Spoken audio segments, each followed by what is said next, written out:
নমস্কার, আপনাদের সবাইকে আজকের হাল্লা বলে স্বাগত জানাচ্ছি। আজকেও একাধিক প্রশাসনিক পদক্ষেপ,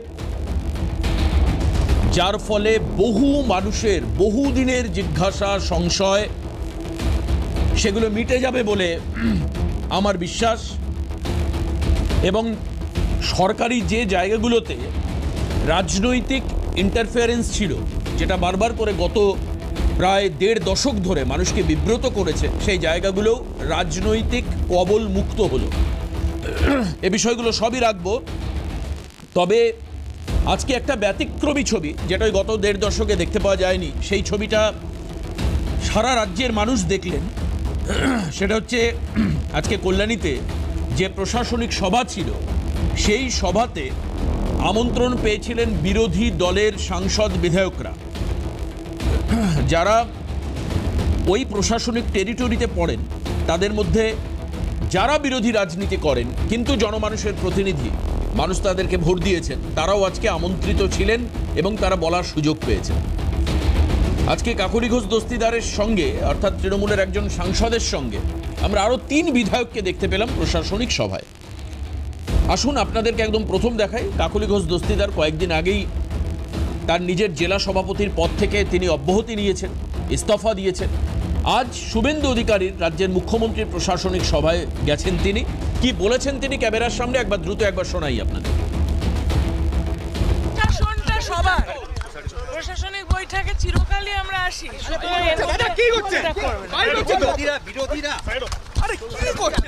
প্রশাসন সবার, প্রশাসনটা সবার, প্রশাসনটা কোনো দলীয় কর্মসূচি নয়। প্রশাসনটা সবার, প্রশাসনিক বৈঠকে চিরকালই আমরা আসি।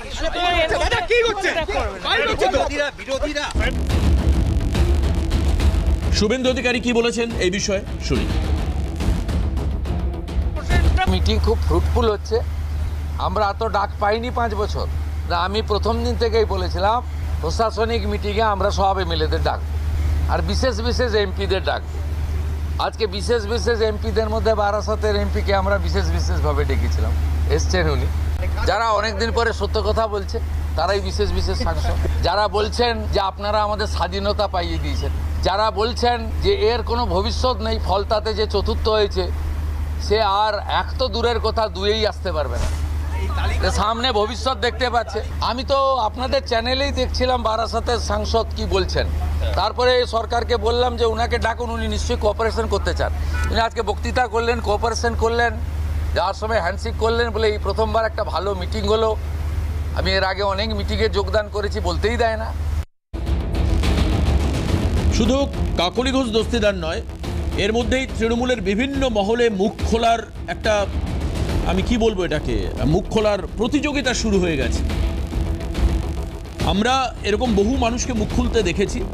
তার মধ্যে উলুবেড়িয়ার বিধায়ক একসময় বামপন্থী ছিলেন, তারপরে তিনি তৃণমূল কংগ্রেস করেছেন, এবার জিতেওছেন। কি বলছেন তিনি আসুন শোনাই একবার। ঋতব্রত ভট্টাচার্য কি বলছেন শুনি। বিরোধীকে বলতে দাও, বিরোধীকে বলতে দাও, তোমার ভুলের ফর্দ দিক। বিরোধীকে বলতে না দেওয়া হলে বিরোধী ভুলের ফর্দ, সরকারের যদি কোনো ভুল থাকে সেটা বলবে কি করে? শুভেন্দু অধিকারীর নেতৃত্বাধীন সরকার, শুভেন্দু অধিকারী রাজ্যের মাননীয় মুখ্যমন্ত্রী, তিনি এই যে উদ্যোগ নিয়েছেন আমি মনে করি পজিটিভ উদ্যোগ। আমার মনে হয় পার্টির উচিত আমাদের সমস্ত বিধায়কদের পারমিশন দেওয়া, এই ধরনের যে সরকারি প্রশাসনিক মিটিং হবে এই মিটিংগুলোতে যোগদান করা। এলাকার উন্নয়নের প্রশ্নে সরকারকে বাদ দিয়ে কোনো অবস্থায় হচ্ছে কোনো বিধায়ক তার এলাকা উন্নয়নের প্রশ্নে এগোতে পারবেন না। 15 বছরের ধারাবাহিকতা শুভেন্দু অধিকারী ব্রেক করেছেন। 15 বছরে আমিও বিরোধী সাংসদ হিসাবে কখনো ডাক পাইনি, কিন্তু তৃণমূলের সাংসদ হিসাবে আমিও ডাক পেয়েছিলাম প্রশাসনিক মিটিংয়ে। তো বিরোধীদের না ডাকাটা স্বাস্থ্যকর নয়, বিরোধীদের না ডাকলে তার ফলাফল ভালো হয় না। মানে যুগে যুগে কালে কালে এই উদাহরণ রয়েছে। বিরোধীকে বলতে না দিলে বিরোধী শূন্য করার যে মানসিকতা, সেই মানসিকতা সুখকর নয়। স্বাভাবিকভাবে এই যে উদ্যোগ, মাননীয় মুখ্যমন্ত্রীর যে উদ্যোগ, আমি তাকে যেমন সাধুবাদ জানাই, আমাদের যে এরও সাধুবাদ জানাই। এবং আমার ধারণায় প্রশাসনিক মিটিং এরপর সব জায়গায় হবে। আমাদের বিধায়করা, আমার ব্যক্তিগত ধারণা, নিজেদের বিধানসভার স্বার্থে বিধায়করা এই মিটিংগুলোতে যোগদান করবেন। একটা ছোট্ট কথা বলে রাখি, না হলে একটা মিসকনসেপ্ট তৈরি হতে পারে। কাকলি ঘোষ দস্তিদার বা ঋতব্রত বাবু, কেউই কিন্তু 4 তারিখের আগে মুখ খোলেন, এটা মাথায় রাখবেন। ঠিক 4 তারিখে ক্ষমতা পরিবর্তনের পর এরা একে একে মুখ খুলতে শুরু করেছে। তবে জনমানুষ মুখ খুলতে শুরু করেছেন আর তার প্রভাব দেখতে পাওয়া গেল কলকাতার রাজপথে।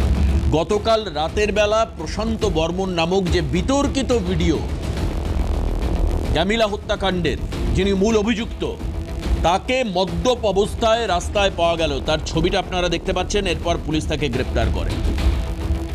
তো কি হয়েছে আমি পরে শোনাচ্ছি, কিন্তু দেখতে পাচ্ছেন প্রশান্ত বর্মন গ্রেপ্তার হলেন। এই গল্পটা আনবো, সাধারণ মানুষ তাকে ধরে দিলেন। কি হয়েছে একবার শোনাই আপনাদের, শুনুন। দেখুন খামটা দেখুন, খামছেন, এই যে চিনতে পাচ্ছেন, এই হচ্ছে প্রশান্ত বর্মন। সেই ভিডিওকে মনে পড়ছে, যে ভিডিও দুর্নীতিগ্রস্ত, সেই ভিডিও। ও ড্রিঙ্ক করে গাড়ি নিয়ে আসছিল মেহকি পাঞ্জাবের সামনে দিয়ে, এদের মুখে মাস্ক পড়ছে, লজ্জায় মুখে মাস্ক পড়ছে, ড্রিঙ্ক করে গাড়ি নিয়ে আসছিল। হ্যাঁ দেখুন খামটা দেখুন, খাম করে দিয়ে ড্রিঙ্ক করে যাচ্ছে। এই সেই ভিডিও প্রশান্ত বর্মন, সেই ভিডিও দুর্নীতিগ্রস্ত, ড্রিঙ্ক করে যাচ্ছে মেহকি পাঞ্জাবের সামনে দিয়ে।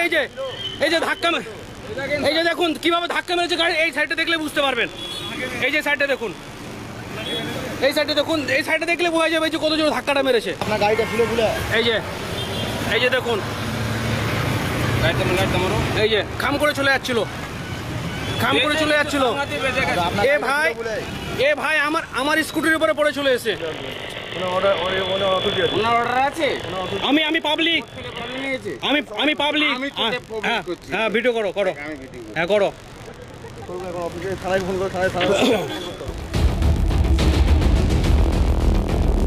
আপনারা অনেক রকম কথা শোনেন টিভিতে, বহু নেতার কথা আপনারা মাথা নিচু করে শোনেন, মানেন, হাততালি দেন, কিন্তু 4 তারিখের ভোটের রেজাল্ট বলে দিয়েছে যে শেষ কথা বলে সেই পাবলিক। আজকে যিনি ভিডিও করছিলেন তিনি বললেন তার পরিচয়, আমি পাবলিক, আমি ভিডিও করতে পারি।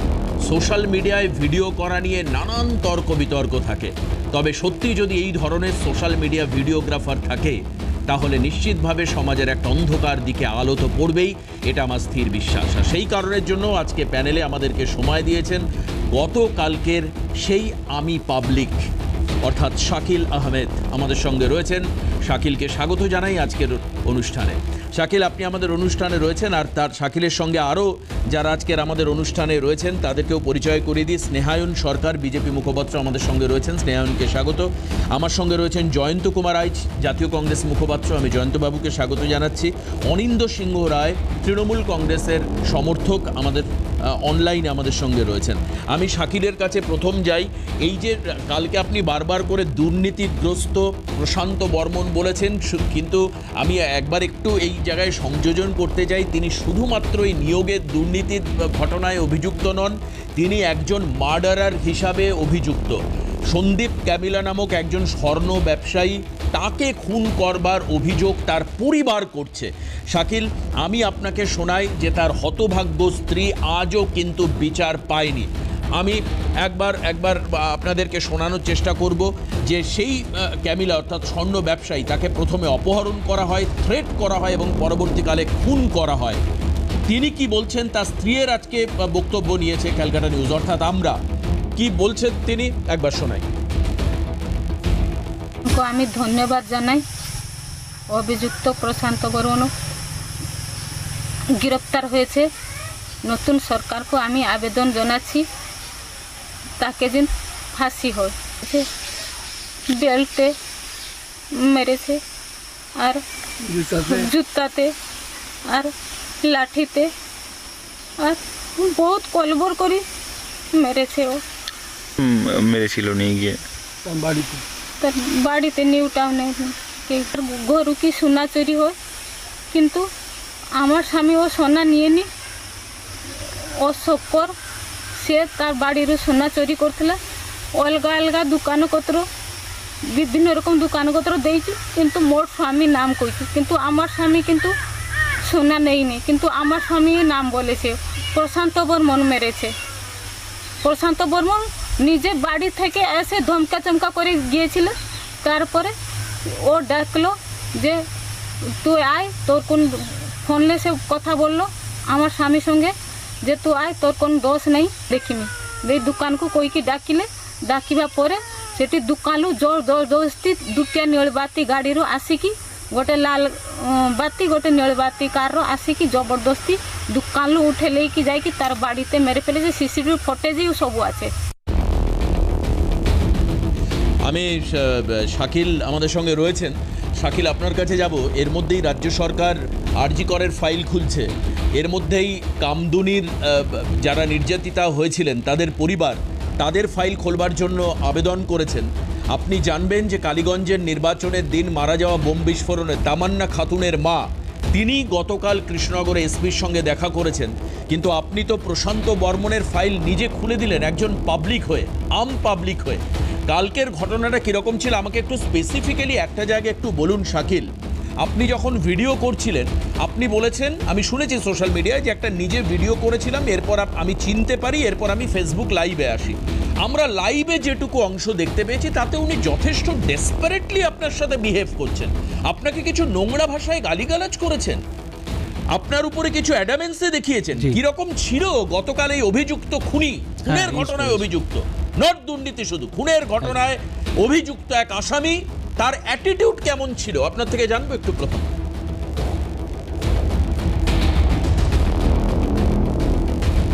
একদমই একদমই প্রথমে আপনি ফাইল খোলার ঘটনা যখন বললেন তখন আমি আরও একটা ফাইল অ্যাড করতে চাই। আমার নাম শাকিল, আমার এক ভাই নিউ টাউন আলিয়া বিশ্ববিদ্যালয়ের সামনে গাড়ি চাপা পড়ে মারা যায়, তারও নাম শাকিল।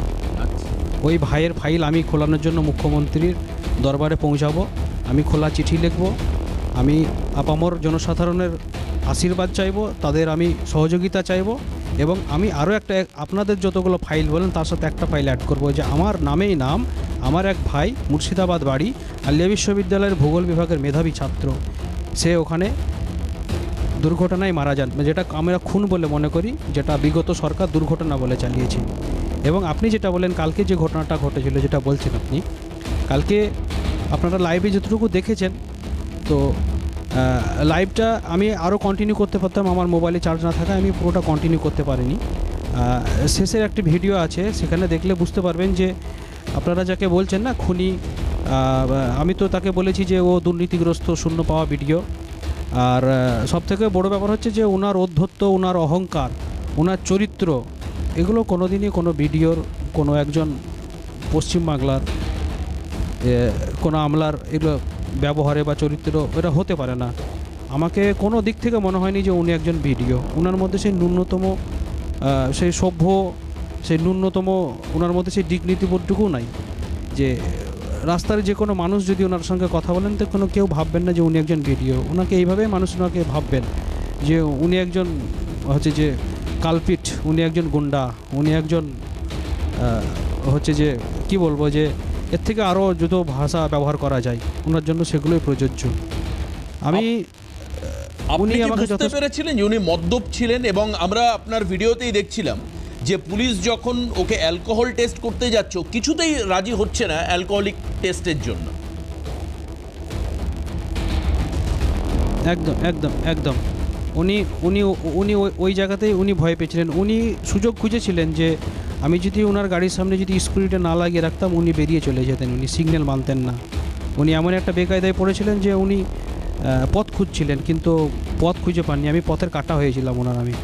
হ্যাঁ, তো কি বলবো যে উনি, শোনা যাচ্ছে আমার কথা? হ্যাঁ শোনা যাচ্ছে, পরিষ্কার শুনতে পাচ্ছি, বলুন। হ্যাঁ হ্যাঁ, তো উনি আমাকে অনেক থ্রেট করেছেন। আমি ওনার থ্রেট আমি ভয় পাইনি, এখনও ভয় পাচ্ছি না।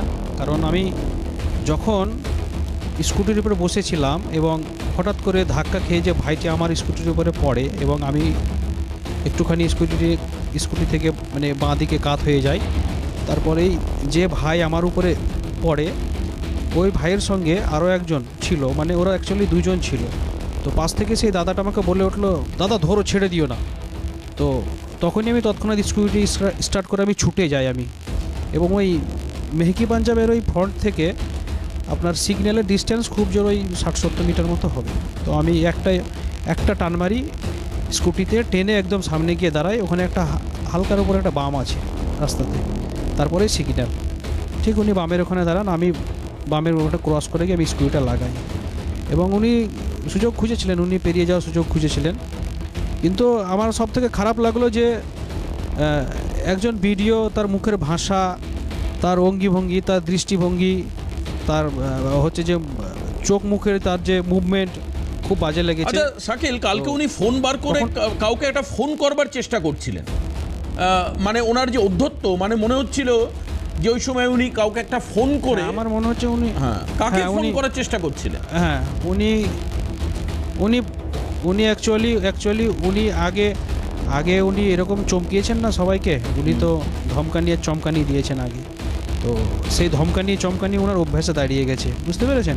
উনি ভুলে গেছেন যে উনি যে ছাতার তলায় থাকতেন, সেই ছাতার আসলে ওই যে ইয়েটা থাকে না, রডটা থাকে না, রডটাই ভেঙে গেছে। উনি হয়তো কিছুক্ষণের জন্য ভুলে গেছিলেন, কারণ মদ বা ড্রিঙ্ক যাই হোক ওনাকে কিছুক্ষণের জন্য হয়তো ভুলিয়ে রেখেছিল, উনি হয়তো সেটা মনে করতে পারছিলেন না, তো সে কারণেই তিনি এগুলো করছিলেন চমকানি। আচ্ছা একটা কথা আমি আপনাকে সেই কথাটা জিজ্ঞেস করে আমি আপনাকে হয়তো, আমি যদি আপনার সময় থাকে আপনি সময় দেবেন, না হলে আপনি অফ করবেন। আমি জাস্ট একটা জায়গায় জিজ্ঞেস করছি, আপনি ওই ভিডিওতেই বলছেন, যখন আপনি সোশ্যাল মিডিয়ায় লাইভ করছেন, আপনি বলছেন যে ওই সমস্ত দিন শেষ হয়ে গেছে এবং এখন কিন্তু ওই দাদাগিরির দিন শেষ। আপনি কোট আনকোট এরকম একটা কথা বলেছেন যে সময় পরিবর্তন হয়েছে, এখন দাদাগিরির দিন শেষ।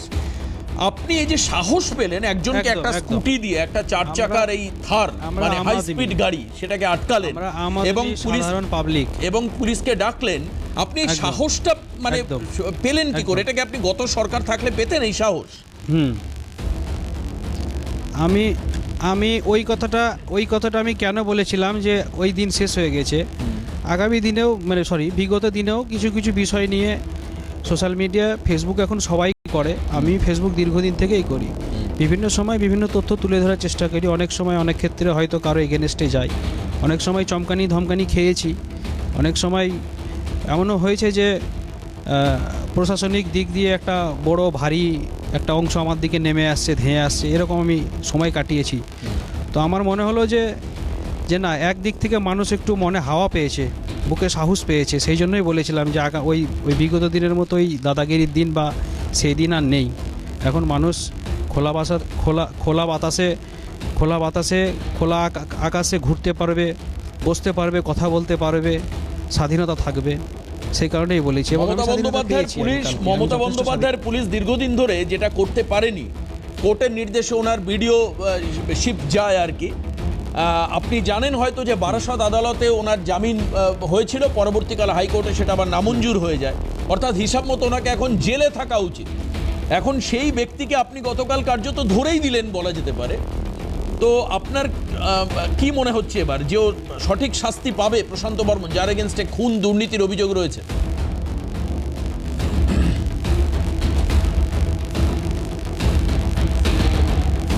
দেখুন, আমরা যারা সাধারণ মানুষ, আমরা যারা সাধারণ মানুষ এবং আমরা যারা একদম সবার সাথে মানে মিলেমিশে চলি, ভালো মন্দ সুখ দুঃখে, যারা সব কিছুতে হয়তো মানে রাজনৈতিক দিক দিয়ে মেশাই না, গুলাই না, তো আমরা সাধারণত সবসময় এটাই চাইবো যে এর ন্যায্য বিচার হওয়া খুবই দরকার আছে। বেশ অনেক ধন্যবাদ আপনাকে শাকিল আহমেদ আমাদের সঙ্গে ছিলেন গতকাল। আমি এই ইস্যুতে অবশ্যই রাখবো আলোচনায়। আমাদের যারা প্যানেল গেস্ট রয়েছেন তাদের কাছে আসবো, স্নেহায়ন, জয়ন্ত এবং অনিন্দ্য অনেকক্ষণ ধরে অপেক্ষা করছেন, আমি আসবো তাদের কাছে, কিন্তু এখন এই মুহূর্তে একটা বিরতি নিচ্ছি। হ্যাঁ শাকিল, বলুন আপনি কিছু বলবেন বলছেন? আমি একটু বলে নি। হ্যাঁ একটু ছোট করে বলুন, আমি বিরতি একটু। হ্যাঁ বলছি, আমি এটাই বলছিলাম যে হ্যাঁ, আপনি যেটা বললেন না যে আগের আর বর্তমানে যে বিষয়টা বললেন না, তো এক্ষেত্রে আমি এটাই বলবো যে হ্যাঁ, মানুষ হাওয়া বাতাস পেয়েছে, যে কারণে দিদি না থাকলেও মানুষকে, গোটা বাংলার মানুষজনকে আমি জানাতে চাই, দিদি নেই তো কি হয়েছে, দাদা আছে, খোলা বাতাসে থাকো, খোলা মনে থাকো। বেশ, অনেক ধন্যবাদ আপনাকে। আমি একটা বিরতি নেব, বিরতির পর ফিরে আসবো, অবশ্যই বিষয়গুলো নিয়ে আলোচনা টেবিলে রাখবো, সঙ্গে থাকবেন। স্নেহায়ন, সরকার যা করছেন দ্যাট ইজ এনাফ। প্রত্যেক দিন নতুন নতুন সিদ্ধান্ত, পদক্ষেপ, কিন্তু আজকের দিনে দাঁড়িয়ে তো আমার সত্যি মনে হচ্ছে প্রধানমন্ত্রীর এই বক্তব্য 100% ঠিক, যে ভয় আউট ভরসাই। আজকে একজন সাধারণ মানুষ অপরাধীর সামনে রুখে দাঁড়াচ্ছে।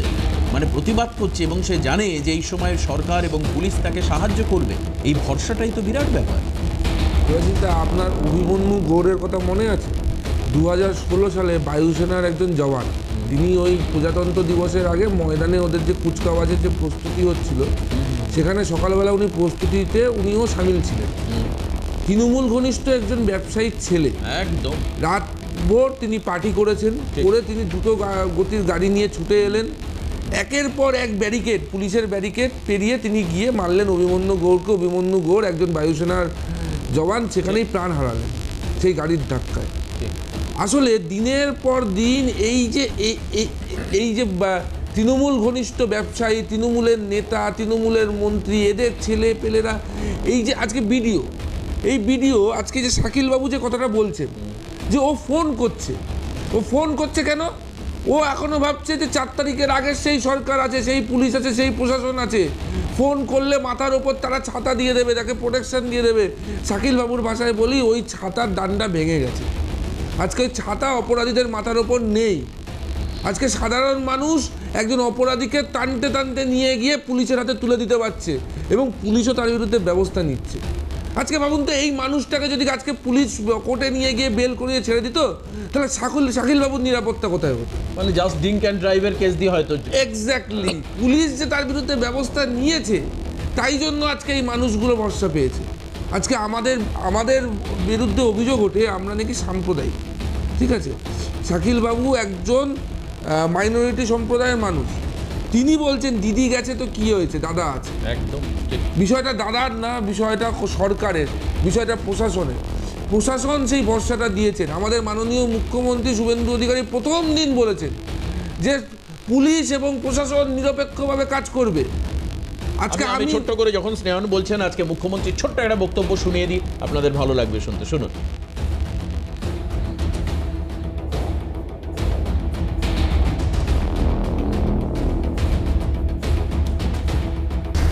আমরা মূলত যেটা জোর দিয়েছি, শর্ট টার্মে নির্বাচিত এমএলএদের সঙ্গে প্রশাসনের সমন্বয়।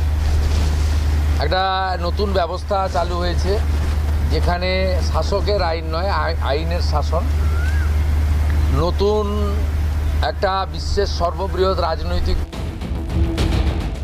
অনিন্দদা, আপনার কাছে যাই। অনিন্দদা, এই যে আইনের শাসনটা চালাতে গিয়ে বারবার করে মুখ থুবড়ে পড়েছে গত সরকার, একের পর এক অভিযোগ। উনি ওনার নিজের ভাইয়ের কথা বলছিলেন, আজকে স্নেহায়ন অভিমন্যু গৌড়ের কথা বলছেন। সত্যি আপনি দেখুন যে কত মানুষের চোখের জল। আজকে কামদুনির নির্যাতিতার পরিবার বলছে যে মেয়েটাকে পা ছিঁড়ে হত্যা করা হয়েছিল ধর্ষণ করে, কলেজ ফেরত ছাত্রীকে। যে মূল অভিযুক্ত পিপি বদল করে করে করে করে তার শেষ, তার আইনের দফারফা হয়ে গেছে, তার শাসক পায়নি, বিচার পায়নি আরজি করের নির্যাতিতা, বিচার পায়নি হাঁসখালির নির্যাতিতা, বিচার পায়নি আজকে তামান্নার মা। তিনি বলছেন, তামান্নার মায়ের কথা আপনি জানেন, তিনি বলছেন যে দাওয়ায় বসে থাকি, সামনে দিয়ে যারা মেয়েকে বোম মেরে হত্যা করেছে তারা সামনে থেকে ঘুরে বেড়াচ্ছে, তাদেরকে পুলিশ ধরেনি। দফারফা করে দিয়েছিলেন আইনের শাসনকে। এখন মোটামুটি রিপেন্টেন্স হয়, অভিব্যক্তিতে বোঝা মানে অনুভব করেন যে কি সর্বনাশ করেছেন তৃণমূল কংগ্রেসের নেত্রী এবং তার অন্যান্য মানে যারা ছিলেন তার সঙ্গে। দেবাশিস, নতুন একটা সরকার এসছে, সামান্য কয়েকদিন হয়েছে, এখনো অবধি মন্ত্রিসভাও গঠন, পুরোপুরি মন্ত্রিসভা গঠন হয়ে ওঠেনি। সরকার যদি ভালো কাজ করে নিঃসন্দেহে তাকে সাধুবাদ জানাবো। সরকার যদি কাজ ঠিক মতো না করে নিঃসন্দেহে তার সমালোচনা করব। তবে এটাও দেখতে হবে মানে কণ্ঠরোধ হচ্ছে কিনা, সেটা বুঝতে হবে। দাঁড়ান, আপনি ওই অন্যদিকে ঘোরাবেন না অনিন্দদা। আপনি আমাকে পরিষ্কার বলুন যে এই 15 দিন 16 দিন আপনি সরকারকে দেখছেন, আগের সরকারের সঙ্গে এই সরকারের কি পার্থক্য খুঁজে পাচ্ছেন? আর আগের সরকারের যে মেরুদণ্ডটা ভেঙে গেছিল, স্পন্ডেলাইসিস হয়েছিল, তারপর ভেঙেও গেল, স্লিপ ডিস্ক হলো, এটা কি করে হলো বা কি কেন হয়েছিল, তার জন্য মেন দায়ী কাকে মনে হয় আপনার? আগে সেটা বলুন। দেবাশিস, আমি কোনো কথা ঘোরাচ্ছি না, আপনিও কথাটা ঘোরাবেন না। 2011 সালে মমতা বন্দ্যোপাধ্যায় শপথ নেওয়ার পর 15 দিন কি হয়েছিল আপনার মনে আছে? আপনার মেমোরি খুব শার্প, আমি জানি, আমি আপনার ব্যক্তিগতভাবে চিনি, আপনি খুব শার্প মেমোরির লোক। প্রথম যখন সরকারে এসেছিল মমতা বন্দ্যোপাধ্যায়, যে জনগণের যে আশীর্বাদ নিয়ে সরকার গঠন করেছিল, তার প্রথম কদিন বিভিন্ন লোক তাকে সমর্থন জানিয়েছিলেন, সরকার যেন আরো ভালো কাজ করে। মমতা বন্দ্যোপাধ্যায় করেওছে, কিছু হয়তো ত্রুটি ছিল, সেটা পরবর্তীকালে হয়েছে। এই সরকারে 15 দিনে যে আপনি সার্টিফিকেটটা দিয়ে দিচ্ছে, সেটা আপনার ব্যক্তিগত ব্যাপার। আমার কাছে সরকার তো নির্বাচিত হয়েছে 5 বছরের জন্য। আপনি 15 বছরে 5 বছরের সার্টিফিকেট দিয়ে দেওয়াটা কি যুক্তিযুক্ত রইল? এক কথা আমি শুধু আমি বুঝতে পারছি না যে আমি আপনাকে শুধু একটা কথা বলি যে 15 বছরে যে দুর্নীতির যে জায়গাটা ছিল, যেভাবে মানুষের মানে আইনের শাসনকে গলা টিপে খুন করা হয়েছিল, দেখুন 15 বছরের সঙ্গে 15 দিন তো কম্পেয়ার করা যায় না, সেটা অনিন্দ্যবাবু আপনিও জানেন, আমিও জানি।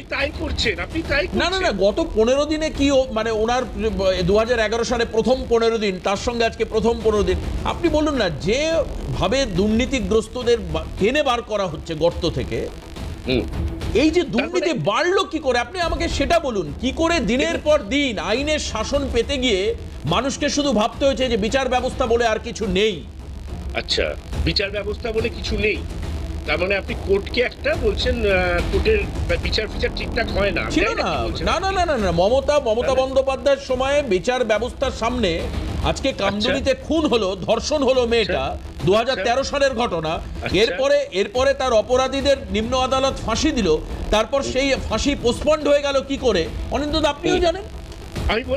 আমি বলি বলা একটু সুযোগ পাই। কান্দুনিতে নিম্ন আদালত, কান্দুনি কথাটা বলেনি, তারপর আরজিকরটা আসবো, একটু ইন্টারাপ্ট করবেন, একটু বলতে সুযোগ দেবেন, বাইরে আছি তো। ছোট করে বলুন দাদা, বিরতির সময় হয়ে গেছে, ছোট করে। ঠিক আছে। কান্দুনিতে নিম্ন আদালত ফাঁসি অর্ডার দিয়েছিলেন, তারপর তারা হাইকোর্টে গেছিলেন, হাইকোর্ট যে রায় দিয়েছে তার এগেইনস্টে এই রাজ্য সরকার সুপ্রিম কোর্টে গেছিলেন। দ্বিতীয় কথা এই আরজিকর কবার পিপি চেঞ্জ করেছিল রাজ্য সরকার। আমি বলি আরজিকর নিয়ে যে কথাটা বলছেন না দেবাশিস, আচ্ছা দেবাশিস, আপনার কি সিবিআই এর প্রতি ভরসা আছে নাকি রাজ্য সরকার সিবিআই চালাচ্ছে, কোনটা? আমার দেখুন, সিবিআই কি করলো, আমি তো সিবিআই এরও প্রতিনিধি নই, আমি কেন্দ্রেরও প্রতিনিধি নই, আমি রাজ্যেরও প্রতিনিধি নই।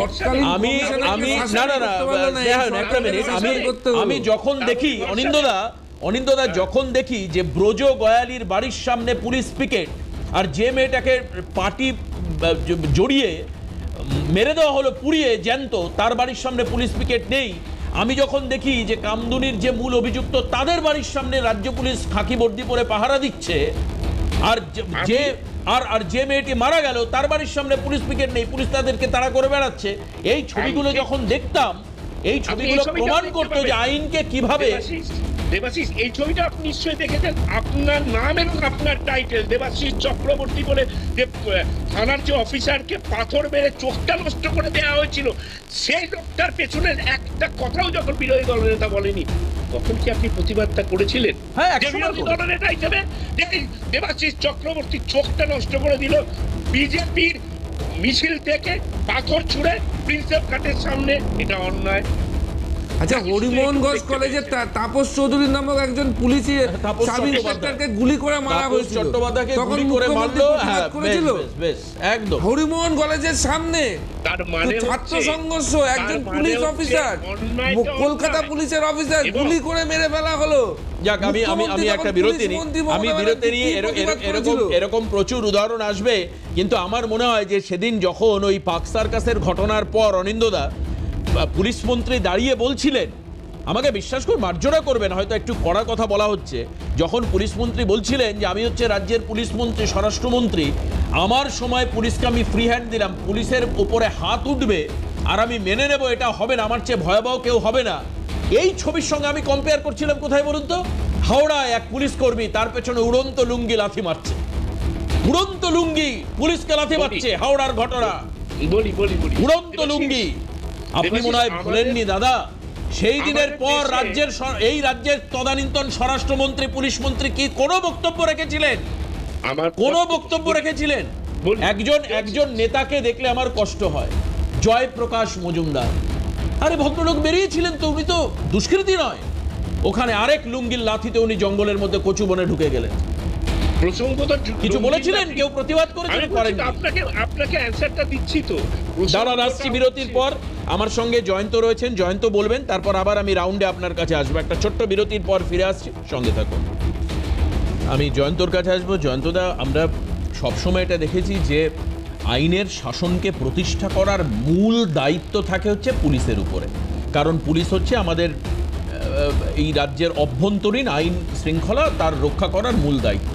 কিন্তু আপনি যখন দেখেন যে শান্তনু সিনহা বিশ্বাস, যার সঙ্গে জয় কামদারের সংযোগ, তার পেছনে মুখ্যমন্ত্রীর আশীর্বাদী হাত, কান্দিতে রাজপ্রাসাদ, এই সমস্ত দেখে কি মনে হয়? মানে সেই দিন এবং আজ দিন, সেদিনও আপনারা বিরোধীতে ছিলেন, আজও আপনি বিরোধীর আসনেই রয়েছেন, বা আপনাদের দুজন বিধায়ক আছেন, বিধানসভাতে তার রিপ্রেজেন্টেশন আছে, হিসাব মতো রাজ্যে একটা বিরোধী আসনই আপনাদের রয়েছে, মানে সরকার বিরোধী। সেখানে দাঁড়িয়ে এই যে আজকে যে প্রশান্ত বর্মনের ঘটনা, বা এই যে প্রশাসনিক সভায় বিরোধীদের ডাকার যে ঘটনা, এই সবগুলো নিয়ে আপনার প্রতিক্রিয়া? দেবাশিস দা ঠিকই বলেছেন। আমি শাকিল ভাইয়ের শেষের কথাটা দিয়ে শুরু করব। উনি শেষ করলেন যে দিদি নেই তো কি হয়েছে, দাদা রয়েছে। তার মানে সেন্টিমেন্টটা এখন মানুষের এরকম পর্যায়ে চলে গেছে, যেটা আমরা কংগ্রেসের বিরোধীরা আগেও বলেছি, এখনও বলছি, ভবিষ্যতে বলতে হবে কিনা সেটা সময় বলবে, যে যাহাই জোড়া ফুল তাহাই পদ্ম ফুল। দিদি নেই, দাদা আছে, মানে দিদির পরিপূরক দাদা রয়েছে। মানে দিদি যে ধরনের ভরসা দিয়ে 2011 সালে একটা বিপুল ম্যান্ডেট নিয়ে ক্ষমতায় এসেছিলেন, অবশ্যই জাতীয় কংগ্রেসের সাহায্য ছাড়া সেই ক্ষমতায় উনি আসতে পারতেন না। আপনাকে একটু মনে করিয়ে দিই জয়ন্তদা, প্রতিটি সরকারি পদক্ষেপের মধ্যে আমরা বেশ কিছুর প্রতিক্রিয়া অধীর রঞ্জন চৌধুরীর থেকে পেয়েছি। প্রত্যেকটাতে উনি সমর্থন জানিয়েছেন। তার মধ্যে বেআইনি নির্মাণ, আমি শুধু এইটুকু ইনক্লুড করে দিই, বেআইনি নির্মাণ ভাঙাকে সর্বতোভাবে সমর্থন জানিয়েছেন অধীর চৌধুরী। আপনি বলুন। হ্যাঁ, আমার কথার মাঝপথে আপনি থামিয়ে দিলেন। জাস্ট ইনক্লুড করে দিন। না না, সেটা ঠিক আছে, ওটা একটা আলাদা অ্যাসপেক্ট। অধীর রঞ্জন চৌধুরী আমাদের জাতীয় কংগ্রেসের প্রবীণ নেতা, ওনার বক্তব্যটা একটা আলাদা অ্যাসপেক্ট। আমি যেই অ্যাসপেক্টে কথা বলছি সেটা আমি শেষ করতে চাইছি। সেটা হচ্ছে যে 2011 সালে জাতীয় কংগ্রেসের সাহায্য নিয়ে এই তৃণমূল কংগ্রেস যখন প্রবল ম্যান্ডেট নিয়ে, অ্যাবসলিউট ম্যান্ডেট নিয়ে যখন ক্ষমতায় এসেছিলেন, তখন তৃণমূল কংগ্রেস আর জাতীয় কংগ্রেসের কম্বাইন্ড বিধানসভায় আসন সংখ্যা 200-র ওপরে ছিল, 214টা সিট ছিল।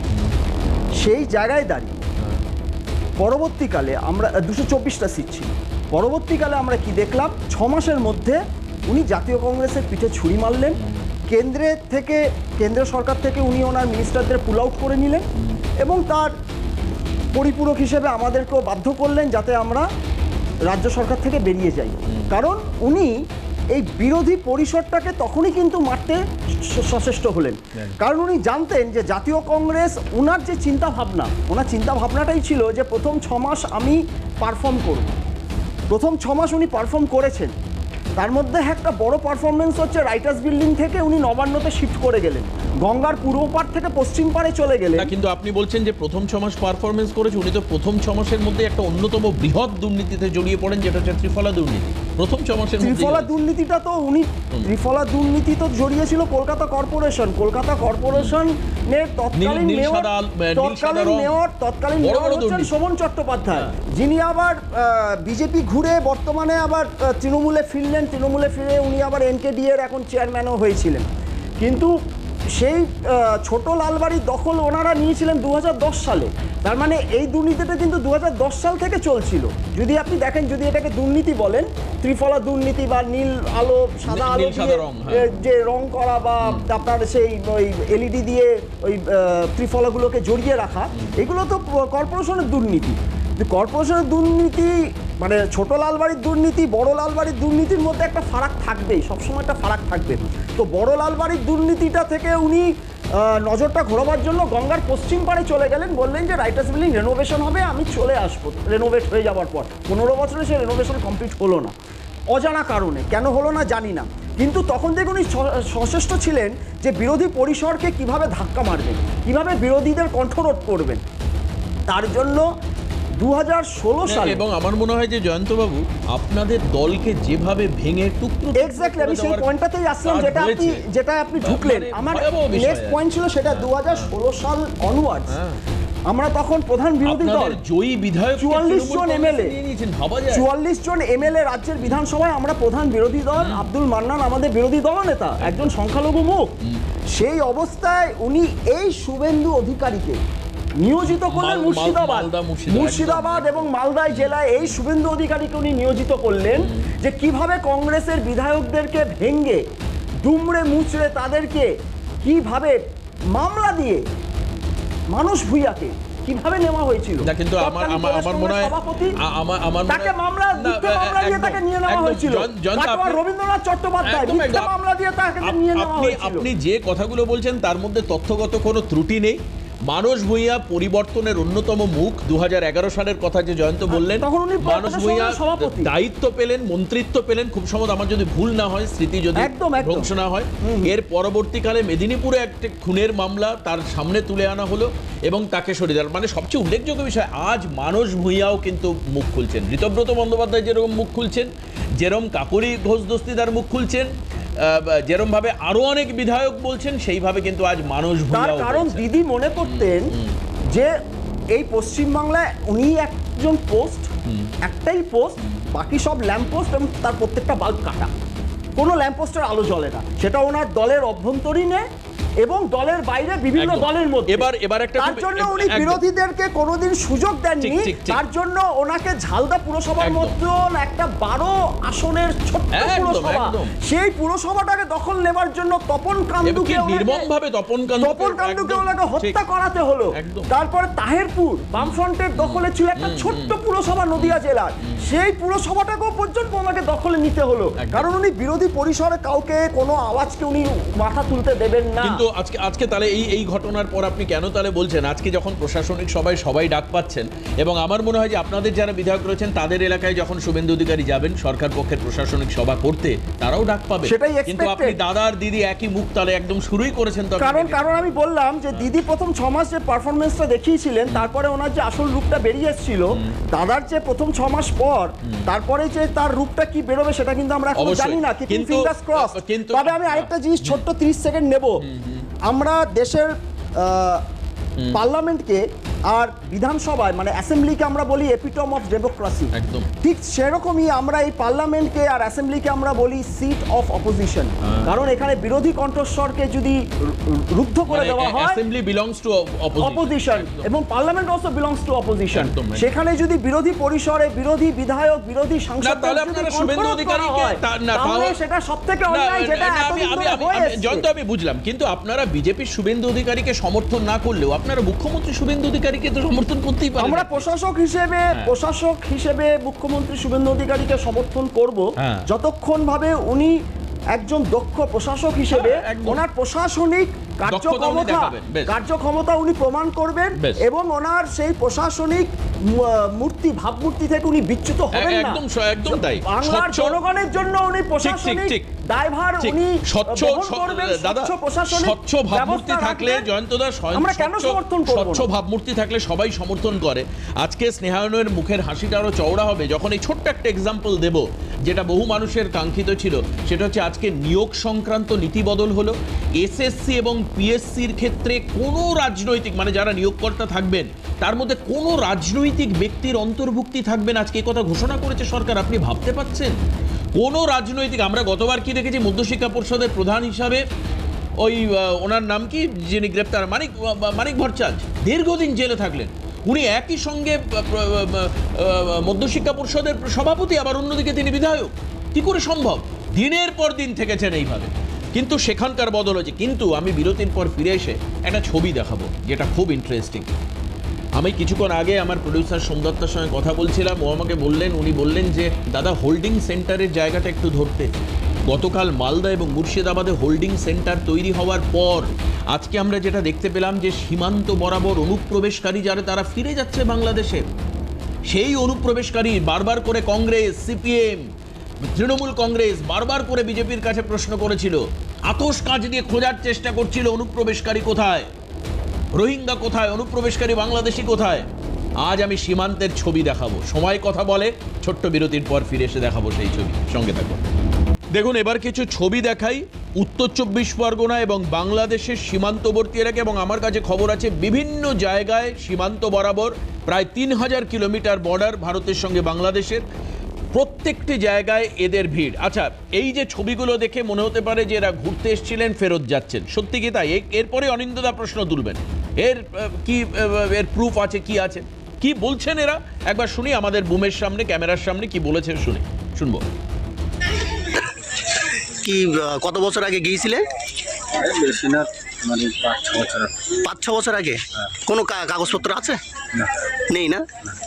হ্যাঁ, সরকার যখন ঘোষণা দিচ্ছে ওই জন্য এসছে এখানে, এখন রিটার্ন যাচ্ছে লোকজন। দেখতেন কি কাজ করতে?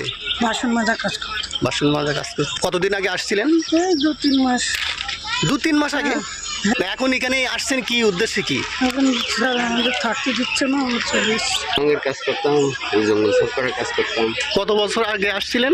এই ধরো 1 বছর হয়ে গেছে। কি যাচ্ছেন কেন? এখন ফিরে যাচ্ছি, ওই যে সরকার আর কি দেশের মানুষ দেশে চলে যাও। সরকার স্ট্রং থাকলে না অনিন্দদা অনেক কিছু হয়। সরকারের যদি মেরুদণ্ড থাকে অনেক কিছু হয়, আর যদি মেরুদণ্ডহীন সরকার হয় তাকে ওই জুনিয়র ডাক্তাররা মেরুদণ্ড দিয়েও সেই মেরুদণ্ড সোজা করা যায় না দাদা। স্পাইনাল কর্ডের অপারেশন সম্ভব, খুব সিরিয়াস অপারেশন, সেটা সম্ভব হয়নি গত 15 বছরে। দেখতে পেলেন কারা কেন এসেছিলেন, কেন ফিরে যাচ্ছেন? দেবাশিস, আমি পুরো যে আপনার যে দেখালেন সেগুলো দেখে এবার দু একটা কথা বলি।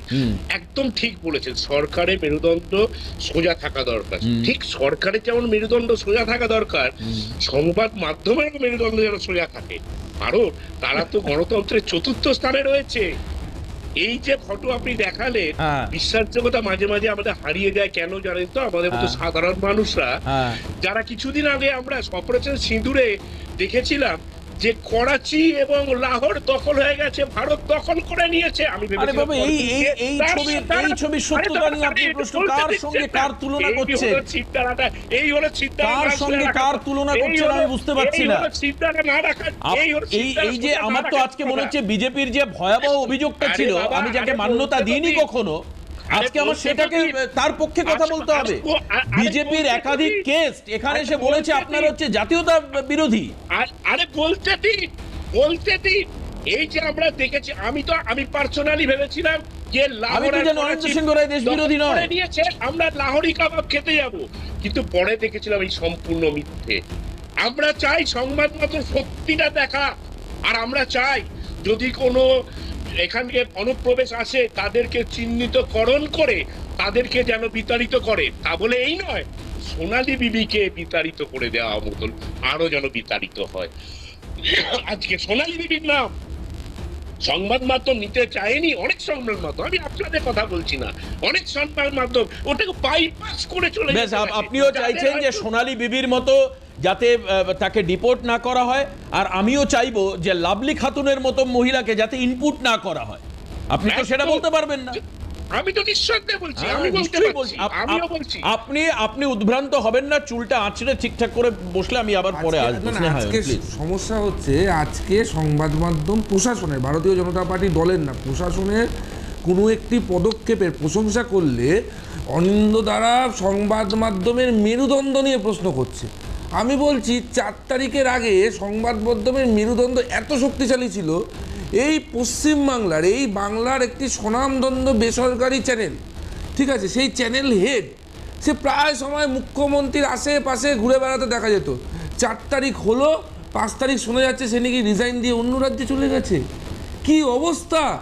একটা বেসরকারি চ্যানেল, তার চ্যানেল হেড সে পর্যন্ত আজকে রিজাইন দিতে হচ্ছে সরকার পরিবর্তন হওয়াতে। মানে এত নিরপেক্ষতা ছিল, মানে এত তার মেরুদণ্ড সোজা ছিল, মানে আমি বলছি রিক্সা স্ট্যান্ড, অটো স্ট্যান্ড, টোটো স্ট্যান্ড, আমাদের এখন দেখতে হচ্ছে সেখানে কি হচ্ছে। সেইখান থেকে শুরু করে ইন্ডিয়ান মেডিকেল অ্যাসোসিয়েশন, মানে খবরের চ্যানেল, খবরের পেপার, সব কিছুতে এই যে রাজনৈতিক হস্তক্ষেপ আজকে যখন একটার পর একটা উঠছে, তখন অনিন্দদাদের এই যে হঠাৎ করে মেরুদণ্ডের কথা মনে পড়ে যাচ্ছে। আজকে আমি একটা কথা, সিম্পল কথা বলছি, আজকে এই যে পুলিশ এবং প্রশাসন, ঠিক আছে, আজকে আমাদের কংগ্রেসের যিনি দাদা আছেন উনিও একটা প্রশ্ন করলেন যে প্রথম 6 মাস মমতা ব্যানার্জি কি কাজ করেছিল। অনিন্দদাও বললো প্রথম 6 মাসের সাথে আপনি তুলনা করুন। আমার এখনো মনে আছে দাদা, প্রথম 6 মাসের মধ্যে না এই মুখ্যমন্ত্রী মানে তৎকালীন মুখ্যমন্ত্রী মমতা ব্যানার্জি ভবানীপুর থানা থেকে গুন্ডাদের ছাড়িয়ে এনেছিলেন। আর আমি আপনাকে একটা এক্সাম্পল দিই, আমাদের অনেক কর্মী, আমাদের অনেক কার্যকর্তা 4 তারিখ রাতে বা 5 তারিখ সকালবেলা আবেগতাড়িত হয়ে হয়তো কোনো বেআইনি কাজ করে ফেলেছেন। এরকম প্রচুর বিজেপি কার্যকর্তা এই 4 তারিখের পর পুলিশের হাতে অ্যারেস্ট হয়েছে। গিয়ে থানায় থানায় খবর নিয়ে আসুন। এটাই আজকের পুলিশ, এটাই আজকের প্রশাসন। কাউকে ছাড় দেওয়া হবে না, কোনো রাজনৈতিক রং দেখা হবে না, একদম যে দুষ্কর্ম করবে তাকে ধরা হবে। একদম। আমি এই বিষয়ে রাজ্যের মুখ্যমন্ত্রী শুভেন্দু অধিকারী এই অনুপ্রবেশকারী বা ইনফিলট্রেশন যে হয়েছে সেই বিষয়ে এখন ক্ষমতা আসার পর কি বলছেন আমরা আসুন শুনি। নয়, প্রেজেন্ট অ্যাক্টই রয়েছে এবং আমরা বলে দিয়েছি যে বাংলাদেশের অবৈধ অনুপ্রবেশকারী তাদেরকে কোর্টে পাঠানোর কোনো দরকার নেই, আইনে নেই। সরাসরি পুলিশ নেবে এবং বিএসএফ এর হাতে হ্যান্ডওভার করবে। বিএসএফ এর যা ভারত সরকার বাংলাদেশ সরকারের সঙ্গে আছে এগ্রিমেন্ট, ওতে বাংলাদেশি প্রুফ করে হ্যান্ডওভার করে দেবে। আমাদের জেলে 3 মাস 6 মাস 2 বছর রেখে আপনার চাল, আপনার ডাল, আপনার তেল, আপনার মাছ, আপনার ডিম, আপনার কাপড়, আপনার মেডিসিন ওদেরকে দেব কেন? এটা তো ভারতীয়দেরই ক্ষতি হচ্ছে, আমাদের রাজ্যেরই ক্ষতি হচ্ছে। সেই জন্য আইনটা এতদিন ছিল ভোট ব্যাংকের স্বার্থে কেউ বা কারা ব্যবহার করেনি। আমরা ভোট ব্যাংকের বাইরে গিয়ে দেশের স্বার্থে, রাজ্যের স্বার্থে এই আইন কার্যকর করছি। জলদি জলদি ভাগো, জলদি জলদি ভাগো, নেই তো जो करना है सरकार करेगा। মানে অনুপ্রবেশকারীদের সম্পর্কে জিরো টলারেন্স নিচ্ছে সেন্ট্রাল গভর্নমেন্ট এবং as well as Bengal government, পশ্চিমবঙ্গ সরকার জিরো টলারেন্স।